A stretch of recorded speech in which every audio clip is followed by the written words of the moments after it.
did the president mean when he called reporter piggy? Look, the president is very frank and honest with everyone in this room. You've all seen it yourself. You've all experienced it yourselves, and I think it's one of the many reasons that the American people reelected this president, because of his frankness. And he calls out fake news when he sees it. He gets frustrated with reporters when you lie about him, when you spread fake news about him and his administration. But he also is the most transparent president in history, and he gives all of you in this room, as you all know, unprecedented access. You are in the Oval Office almost every day asking the president questions. And so I think the president being frank and open and honest to your faces rather than hiding behind your backs is frankly a lot more respectful than what you saw in the last administration, where you had a president who lied to your face and then didn't speak to you for weeks and hid upstairs and didn't take your questions. So I think everyone in this room should appreciate the frankness and the openness that you get from President Trump on a near daily basis. And Go ahead. As a follow-up, Yes. The Washington Post just reported that the Coast Guard has I'm stopped calling considering- on Bloomberg. Go ahead. Caroline, thank you. 2 questions for you. The New York Times is reporting that the administration is now sending a U.S. official to the G20. They're sending Mark Dillard. Can you confirm if that is true, and then also explain the shift in? I'd be happy to explain, because there is not a shift. The United States is not participating in official talks at the G20 in South Africa. I saw the South African president running his mouth a little bit against the United States and the president of the United States earlier today, and that language is not appreciated by the president or his team. The ambassador, or the representative of the embassy in South Africa, is simply there to recognize that the United States will be the host of the G20. They are receiving that send-off at the end of the event. They are not there to participate in official talks, despite what the South African president is falsely claiming. On Ukraine, there have been reports that President Zelensky said, he's looking to look at the plan, that there's been reports about the Trump administration proposing a plan.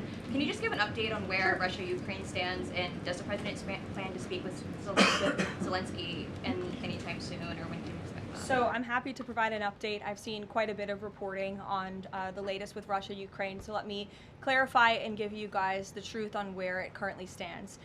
President Trump has made it very clear since day one, and even on the campaign trail, that he wants to see this war come to an end. He has grown increasingly frustrated with both sides of this war, Russia and Ukraine alike, for their refusal to commit to a peace agreement.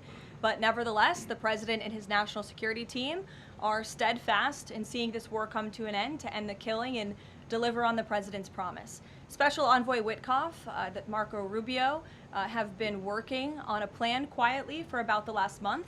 They've been engaging with both sides, Russia and Ukraine, equally, to understand what these countries would commit to in order to see a lasting and durable peace. That's how you get to a peace negotiation, right? That's how it worked with Israel, with respect to Israel and Gaza and all of the Arab countries in the Middle East. That's how we accomplished that historic agreement, which the UN, by the way, voted to commit to and accept this week, which was a huge monumental moment. So they have been engaged with both sides, and these talks are continuing. As always, I'm not going to litigate the details of this plan, as it's ongoing and it's in flux, but the president supports this plan. It's a good plan for both Russia and Ukraine, and we believe that it should be acceptable to both sides, and we're working very hard to get it done. And I'll also add, I know Secretary Driscoll did meet with President Zelensky today. We spoke with him.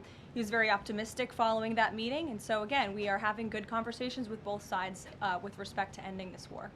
Caroline? Sure, go ahead.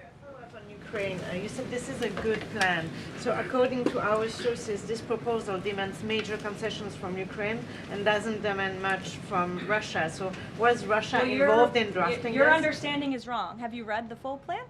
You haven't. Sources says. Yes. So if you can give details, You've read reporting from one side of the war, and so I want you to understand that the administration has talked equally with both sides. You have seen President Trump engage directly with both President Putin and President Zelensky. Likewise, his national security team has as well. In fact, Special Envoy Witkoff and Secretary Rubio met with some of the Ukrainians just in the past week to discuss this very plan. And so just like you saw with respect to Israel and Gaza, we are hearing out both sides of this war to understand What can you commit to end the war? And that's ultimately how we are going to get to an agreeable solution. That's what the president has directed of his team. I know there's a lot of criticism out there and a lot of doubters, but I would just remind you of the historic success that this president and his team accomplished in the Middle East. We believe that is possible with Russia and Ukraine, and we're hoping and working very hard to achieve that.